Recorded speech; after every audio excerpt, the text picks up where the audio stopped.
Alright, so in class we looked at the Aztec human sacrificial practices and how they were used to justify imperial power, but at the same time created structural weaknesses and vulnerability within their system.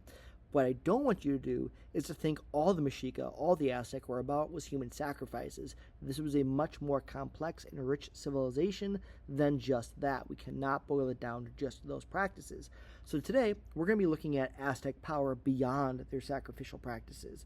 The goal here is for you to be able to describe how the Aztecs built a powerful empire through city planning, trade, and social organization, and not just through religion and warfare. In short, there's a lot more to the Mexica story than just sacrifices. So timeline-wise, the Maya classical period collapsed several hundred years before this. We're going to be looking right here at the Aztec Empire, which really only existed for a very short time between about 1350 Common Era and about 1520 Common Era, so roughly those dates. So other things going on at the same time that the Aztec are building their empire is the Empire of Mali in Western Africa is going strong. Great Zimbabwe, if you remember that from our African civilization, is coming to its end. The Huan dynasty is coming to its end in China. The Crusades, which we have not yet gotten to, will have already passed, so we're kind of crossing timeline paths here. So that's just some of the things that are going on in the world at the time that the Aztec are building their empire.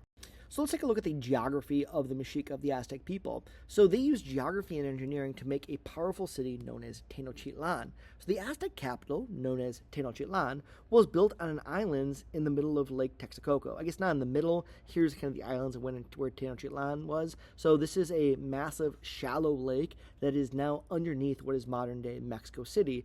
And the Aztec built their city right here on this large island. The island itself was very difficult to build on. It was very marshy, which means the ground was really muddy and wet, and if you put anything heavy on it, it would kind of sink down into that.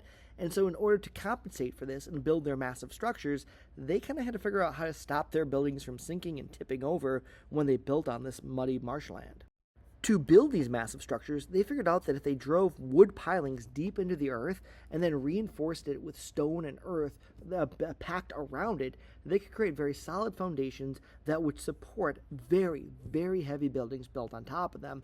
And in this way, they were able to expand out the marshy islands of Tenochtitlan and build more land for themselves and build these massive stone structures on top of this land. This here you see an artist rendering of what Tenochtitlan would have looked like in its peak. Here you see the central city plaza right here where the major temples would be surrounded by other important buildings. And then you see these areas right here are kind of areas where farming would be taking place, as well as smaller huts where the individual people would be living. And a lot of these islands were actually built out of the bottom of the lake itself, so they kind of built their own artificial islands. The island itself was connected by large causeways that connected to the mainland with drawbridges that could be raised or lowered to provide an extra layer of protection for the Aztec capital. They even built different dams and lock systems into the lake in order to control the water level to make sure that their city didn't get flooded out and washed away. So in this way, this city in the middle of the lake is easily protected, is structurally sound thanks to their engineering skills, and allowed them to control movement, resources, and the surrounding areas of the lake as their well-defended central location.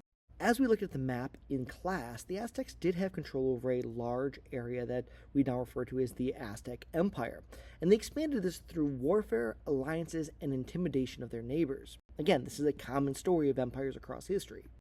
And like many other empires, they didn't directly control most of the surrounding areas, right? You see this map that we looked at in class, most of the areas were actually tributary regions that weren't directly under the control of the Aztec Empire, but instead had to pay tribute to the emperor in order to not be attacked or invaded by the Aztecs. Again, this is a very common tactic we see in empire building. The local rulers often remained in power in these areas as long as their tribute obligations were met. They'd rather be tributary powers to the Aztec than be in those unconquered areas that they used for the flower wars we talked about in the previous lesson in class. So essentially, you get to stay in charge in your local areas, you just pay me the taxes, and we're going to treat you like you're just basically part of our empire. Now, the imperial control of the Aztec depended deeply on their military force, as they needed that to keep control of these areas so they didn't rebel. They also needed the military to collect that tribute from those areas, and they needed to justify this power through their religious belief system that we looked at in the previous class. Tribute from these subjugated areas flowed from the conquered regions to the Aztec core, especially the city of Tenochtitlan. So these conquered areas that had to pay tribute had to pay this in maize or corn, cotton, cacao beans, which is where we get modern chocolate from, jade, exotic feathers, textiles. So this is how they actually paid the tribute to the Aztec in order to get the Aztec to not, well, continue to attack them. Or in exchange of giving this tribute, the leaders of these local areas were allowed to stay in charge and kind of run things they wanted as long as they didn't rebel and they kept paying their taxes. The massive amount of tribute that was paid to the Aztecs supported the upper classes in the social hierarchy of the Aztecs. So the nobles, the priests, the warriors, they were able to support themselves a pretty good lifestyle without ever having to do any work of producing anything for themselves. And also these resources allowed for large religious ceremonies that was able to reinforce the power structure of the leaders of Aztec society. And these ceremonies, these temples, rituals were very resource heavy in order to produce, and so having these tribute people produce those resources allowed for this to happen. In short, this system created and reinforced a very unequal society across the empire. And again, this is not unique to the Aztec. We see this all over in all the cultures we've been studying. So inequality was kind of baked into the system and helped the elite keep control of everyone else lower on the social hierarchy. Now, the Aztecs also had these large market areas and agricultural support that helped keep the Aztecs in power. Now, all these resources were being funneled into the markets of the Aztec, especially one known as Tlatelolco, which served as their major economic center. Now, you're not going to have to remember that name for tests or anything like that, but essentially in these markets, thousands of people would gather every day to trade food, tools, and luxury items. So really it was kind of like a massive open-air mall, kind of what you'd think of malls today. Markets were organized and regulated, sometimes even overseen by government officials to make sure no one was cheating each other, and so you had the government kind of ensuring that any trade that happened, no one was stealing, and it was all kind of fair and on the up and up in order to keep stability in society. Surrounding the city were these islands called chinapas. They were man-made islands in the shallow lake. So the lake wasn't very deep. What they would do is they would pull mud up from the depths of the shallow lake, and then they would kind of have these reed structures around it to keep its shape and its form. And they would plant these trees, these willow trees, and the corners as a way to anchor it. The roots would pull more dirt up, and eventually these semi-floating islands would become permanent islands, producing more land for the Aztec people. They would live on this. You can see that how there are farmers' houses on these lands, and they would be using it to grow food for their population. In fact, this method of farming was so effective that they were able to get multiple harvests within one season, allowing for larger food production, which meant they could support a larger population of people. So Aztec society was very hierarchical. So at the very top, as I said before, you've got your priests and your kings. Below that was a council of priesthood, usually the royal family. So you can see the close interconnection between the political leadership of the cities and the religious system that they based this all on.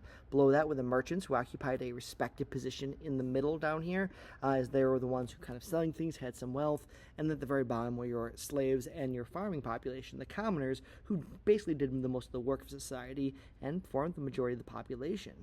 So one thing you probably will hopefully be thinking about is, if the majority of the population in these social hierarchies is always at the bottom, how do the people at the top convince the people at the bottom to do all the work for them? And this is where you have that system of belief really important in order to reinforce this system of control. Where you are in this hierarchy shaped everything about your life. The level of education you'd get, the type of work you do, what type of house you lived in, the expectations of how you'll live and operate in society from the very moment you were born was all shaped based on the social class that you're born into in this hierarchy. And on that note, I just want to take a moment to look at what family life was like for this Aztec society. Imagine growing up in this society which has these brutal ritual sacrifices. What was family life like? Well, it emphasized a lot of discipline, obedience, and preparation for social roles. Essentially, the parents' job was seen as getting the children ready to take their position within society.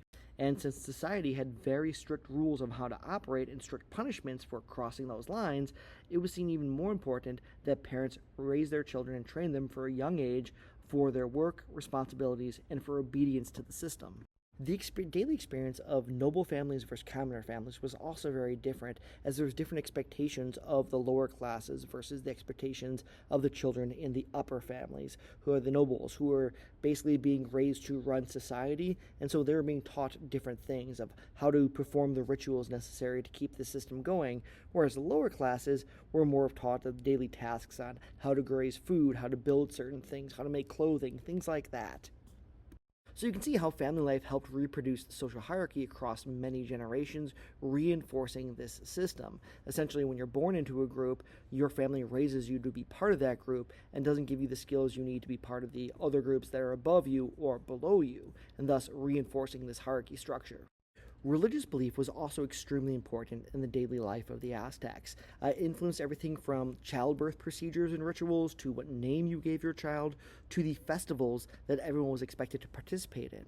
There would be regular community rituals that reinforced these shared values and obligations to make sure that everyone was participating and knowing their place in the system.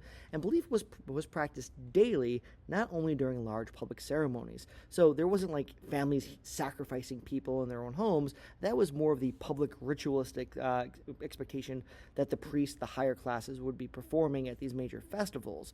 But there were other expectations on a daily basis, tribute to the gods, small offerings of food, things like that was expected on a day-to-day basis. So these practices all combined helped maintain continuity and social order. Remember, this entire political system, the emperor, is all based on, their power is based on religious belief and religious authority, that they need to be in charge. They need to perform these rituals in order to keep the world in cosmic order and balance, so that the sun doesn't die off and darkness doesn't win. And so when you're having these daily rituals and festivals that are reminding you of the importance of this belief system, it also helps to reinforce the importance of obeying those in charge in society who have been picked by the gods to be in charge.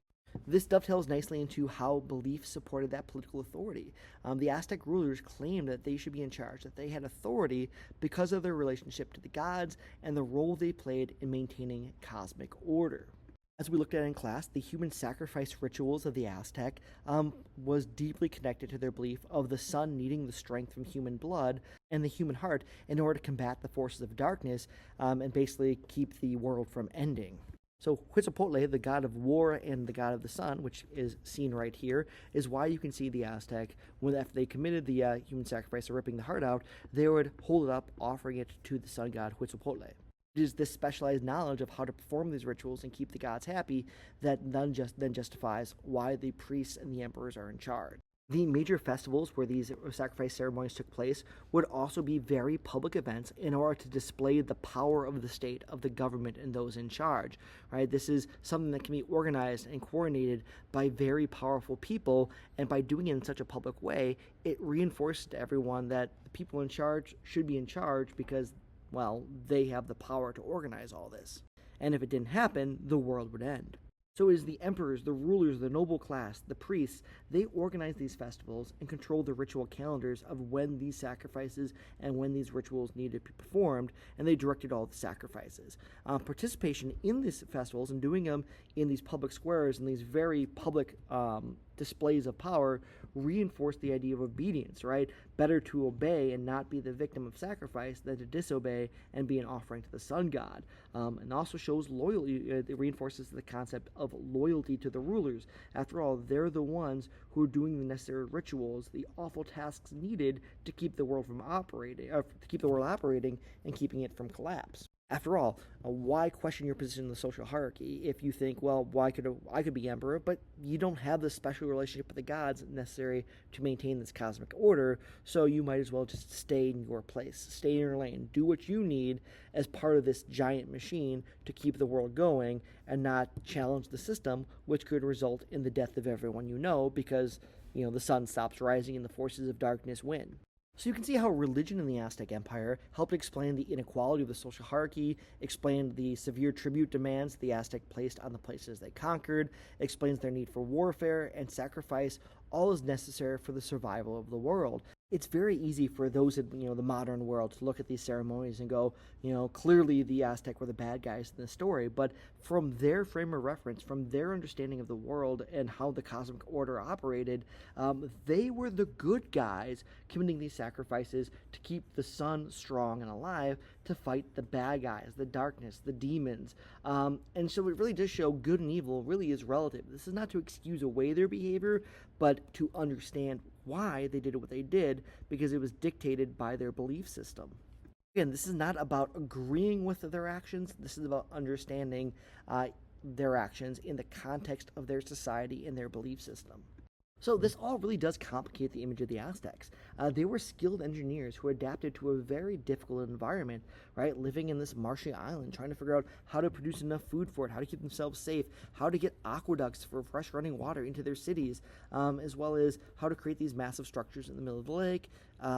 They had limited land for growing food on, so they had to create, chinapas, engineering marvel in their own right, ways for their buildings not to sink into the marshy land of the only places they could build, the aqueduct systems to bring water onto these islands, the drawbridges that separated the island from the mainland. They were very skilled engineers. At the same time, you saw this massive violence in the religious belief system of the Aztecs. Most people lived pretty ordinary lives centered on family, work, and community. And so, yes, this daily life occurs in the shadow of this mass violence, and it really does get you thinking about how different civilizations operate, how a government can be doing such violence on such a massive scale, and yet the majority of people who are living under this system are still living their daily lives, going to work, growing food, cooking, raising their families. At the same time, this mass violence is being done by their government. So at the same time, they had these complex engineering systems and people were living ordinary lives. All this was going on at the same time that there was all this ritual violence and human sacrifice, really kind of complicating the picture of these people. So in short, the Aztecs were very complex, very powerful, very internally structured, and shouldn't be defined by a single practice. And I get the urge to try to simplify this culture and to say, well, they're clearly savage and evil because they're ripping hearts out of chests. But that's a very one-dimensional view of this complex civilization. And so, unfortunately, it's not a clear-cut answer, right? Okay, now I just need that you do our normal summary, rewrite today's goal from the top of the note sheet or from the beginning of the video, identify 3 complete thoughts, facts about from these notes that help you understand that goal, and then write at least 1 question you still have that could help you better understand this culture. All right, that's all I got for you today, and we'll see you in class.